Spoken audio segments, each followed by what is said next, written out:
কি, কেমন আছো বন্ধুরা? ভালো আছো আশা করি।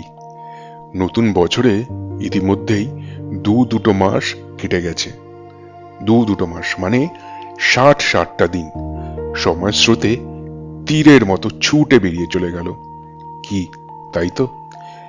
এই 2 মাসে কারোর জীবনে খুশি এসেছে দমকা হাওয়ার মতো, আবার কারোর জীবনে হয়তো খুশির হাওয়া বয়েই ওঠেনি এখনো।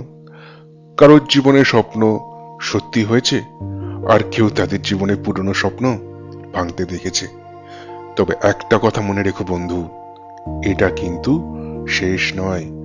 বছরের এখনো একটা বিশাল অঙ্ক বাকি, আর সামনে পড়ে আছে 10টা মাস, যেখানে তোমরা তোমাদের ভাগ্য নতুন ভাবে লিখতে পারো।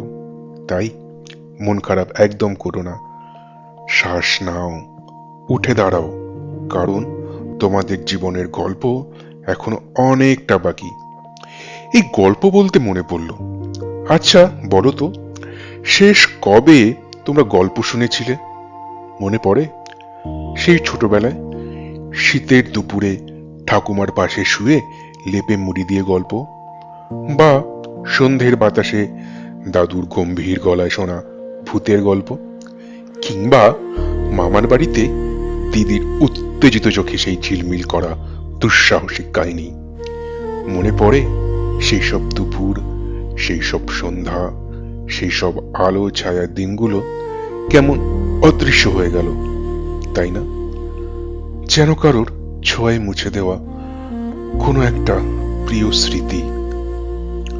সেই সব দিন স্মৃতি হয়েই আছে এখন আমাদের মনে। আমিও গল্প শুনতে ভালোবাসি, তবে শোনাতে কিন্তু অনেক বেশি ভালোবাসি। তাই ভাবলাম সময় হয়েছে সেই পুরনো দিনগুলো ফিরিয়ে নিয়ে আসার, তোমাদের কাছে, তোমাদের জন্য নতুন করে গল্প শোনাবার। আমার নাম আমার তো কোনো নাম নেই। কি, শুনতে অদ্ভুত লাগছে, তাই তো? আচ্ছা, আমি তো একটা আওয়াজ, আর শুধু আওয়াজের কি কখনো কোনো নাম হয়? আমি হলাম গিয়ে সেই ছায়া, সেই ফিসফিসে বাতাসের ঝাপটা, সেই গাছের পাতায় ঝরা বৃষ্টি ফোটার শব্দ, যেখান থেকে এক একটা নতুন গল্প জন্ম নেয়। আমার কোনো মুখ নেই, কোনো রূপ নেই, আছে শুধু শব্দ, শুধু প্রতিধ্বনি।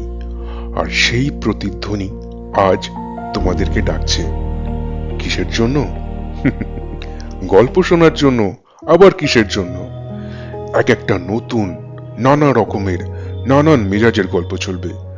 আর গল্প শুনতে শুনতে হয়তো কখনো তোমাদের গায়ে কাঁটা দেবে, আবার কখনো মনে খুশির ঝর্ণা বইবে, আবার কখনো হয়তো কারোর মনে হয়তো ভালোবাসার ফুল ফুটবে। কি, শুনে উত্তেজনা হচ্ছে?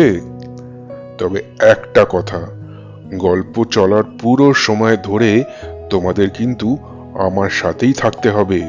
চলে গেলে চলবে না, তাহলেই মিস।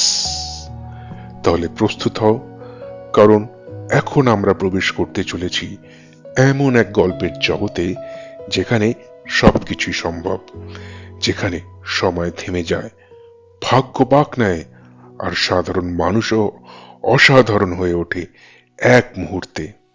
চলো শুরু করি আমাদের গল্পের পথ চলা।